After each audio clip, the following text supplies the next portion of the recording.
Good morning. February 14th, minus 3 degrees. It's about 26 degrees Fahrenheit. I saw a cardinal, the very first one,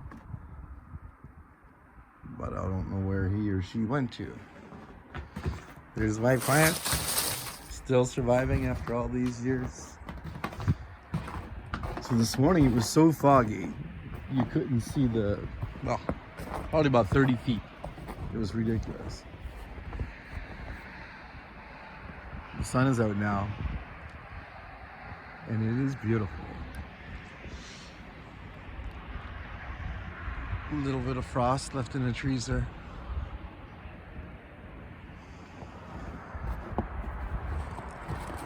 So it's Valentine's. Happy Valentine's to everybody out there. Hope you're having a great day. Cheers.